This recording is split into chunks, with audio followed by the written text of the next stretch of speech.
If you make a lot of plans to study but consistently fail हो जाते हो, बहुत distractions है, you can't focus and you're caught in that I will do it tomorrow syndrome, then watch this video till the very end because here I will discuss 7 common study hacks, habits or tricks, whatever you want to call them.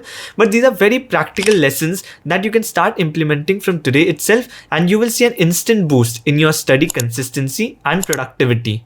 I have used these tricks all my life, and in fact when I was at IIM Ahmedabad, I noticed a lot of my friends also had these common habits. So I decided to compile the 7 most commonly used study hacks and let's jump onto it. So first trick is to keep all the things required to study accessible before your study time. So मैं अपनी story बताता हूँ how this one simple habit changed my life. So when I was preparing for CAT along with work, every time I used to return from work, I used to feel tired and I used to plan that I will study this and I'll study that, but I was failing consistently at it. I felt so tired every time I came back from work. And I made a very simple change in my schedule that entirely changed my consistency. Now before leaving for work, I used to decide what I'm going to study after coming back. मैं उनके copies, books and pen bed पे set करके जाता था, and now I noticed that after coming back from work, I don't feel so tired and I'm actually becoming consistent at studying. And then I realized that it was a very simple trick. That 5 minutes of activity of thinking what to study after coming back, then taking out the books, copies, pen from the cupboard, that was a bigger obstacle than actually studying. So trick बहुत simple है. Suppose you have decided to start studying at 6 p.m. then make sure by 5:50 p.m. you have decided what all things you want to cover that day. The books, copies, pen, water bottle, whatever you want to keep it set on the table by 5:50 max, and you will notice ये जो 5 minute का activity है, that will make you much more consistent, and also it will be much more easier to now study for 30 minutes or 1 hour, whatever you have decided. Next trick is the checklist method, and I've been using this since my school days. And ये trick उन situations के लिए ज़्यादा applicable है when the deadline is not very close. Suppose आपका exam कल है and you have to complete 1 chapter, you don't need much motivation for this. However, आपका exam अगर 30 days बाद है और 2 months later है and then you have to complete 15 chapters, in this case it's very difficult to motivate yourself and make yourself consistent, to convince yourself to sit and study in the initial days. It's very, very difficult. And for these situations, this checklist method helps a lot because it operates on the principle of guilt of not doing things. And that's why for competitive examination, this trick is very, very useful. So trick बहुत simple है. Every day make a list of things that you're going to complete. If you can plan it for the week, even better. So Monday, plan it out 1 to 5.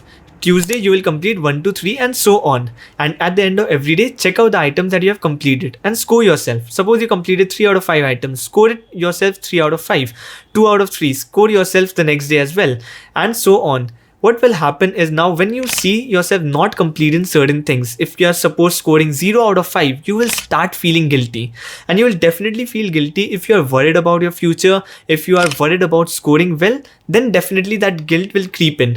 हाँ, अगर आप में ambition नहीं है कि you are not very interested in scoring well, then probably this trick will not be very useful. However, if you are worried about your future, certainly guilt will creep in and that will help you get motivated at least for the next day. So हो सकता है आप 1-2 दिन delay हो जाओ इस trick में. However, it will make sure that आप consistently like for a week आपने इग्नोर कर दिया स्टडीज या फिर आपने for the entire month ignore कर दिया स्टडीज, ये सिचुएशन अराइज नहीं होगा. The trick is to reward yourself with distraction. Remember, you have to understand the effect of dopamine and it is affecting you. When you're scrolling Instagram or YouTube, you get a dopamine boost and it's here to stay. It's so instead of trying to completely push it out of your life, you can reward yourself with these distractions. And the catch is, say you accomplish a certain task, you challenge yourself that I'll study for 2 hours, or you challenge yourself that I'll complete this chapter. After that, I will reward myself with scrolling Instagram or YouTube for 20 minutes, 30 minutes and so on. And now what you have done is, by rewarding yourself with this distraction, you have set an objective that you have to complete to achieve this, and that will help you become consistent. And remember, this will help you reduce your screen time as well and make you very, very consistent. And the second method that I had mentioned, the checklist method, remember the dopamine effect also has an effect over there. at the end of every day, when you are striking out items, when you strike out all the items, that also gives you a dopamine boost. And that's where the second method becomes all the more effective. You can use the dopamine boost to your advantage as well. Fourth is a retrospective method. Here you define a goal for yourself and work backwards from that to understand how many gaps you have to fulfill to reach that goal. In simple words, अगर आप कोई competitive exam के लिए prepare कर रहे हो, you know the target score that you have to achieve. Now give a mock exam and see the current score that you get. Now the difference between that current score and the target score will make you understand how much harder you need to work from there. Now with this quantifiable metric in mind, you will always stay consistent and motivated to reach that target. Fifth point is to understand your learning style. Remember, here different people will have different opinions and your learning style can change over the years as well. For example, in my school time, मैं सब चीज़ों को underline करता था and highlight कर लेता था चीज़ों को, and that helped me retain information better. However, when I moved to IIM, I started learning by writing things down. So जब भी मैं कुछ पढ़ रहा हूँ उसका short notes बना लेता था, and the reason was IIM में I never had the time to come back to the same topic again, to come back revise the same topic ever again. So exams के पहले वो short handwritten notes काफ़ी helpful रहते थे to retain information and revise things very quickly. And then there are other ways of studying as well. For example, अगर आप कोई complex या फिर new topic start कर रहे हो, there are some people who learn by teaching someone or acting to teach someone. And in this case, what you do is you learn a topic and you act as if you're teaching that to someone. You're explaining the concept to someone, and that also helps understanding new concepts and retaining it better. कुछ लोग हैं जो silently पढ़ते हैं without any noise. They just quietly read something. ये trick मेरे लिए कभी work नहीं किया. I don't know how it works. Whenever I read something, I speak it out very loudly. But yes, there are some people who read things very silently and that helps them retain information better. In fact, there are some people just to read silently, they add music as well.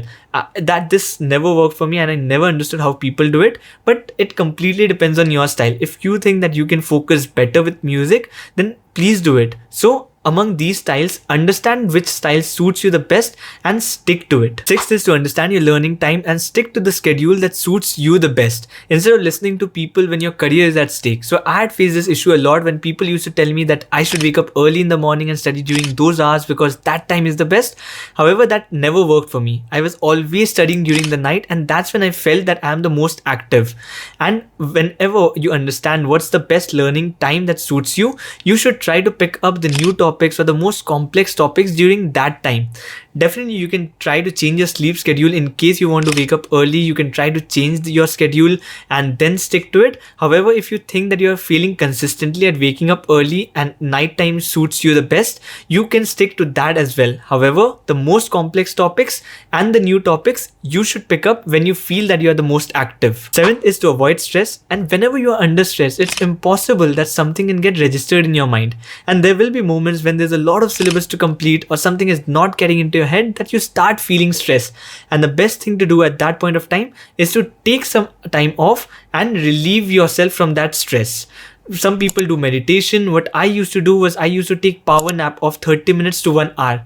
My situation didn't change after the power nap. The tension was still there. However, at least my mind became active, and now it became very easy to register the things that I am studying. In fact, whenever I felt overworked or tired or I had to study for long hours, I used to take these power naps of 30 minutes to 1 hour. That really helped me study for long hours without any stress.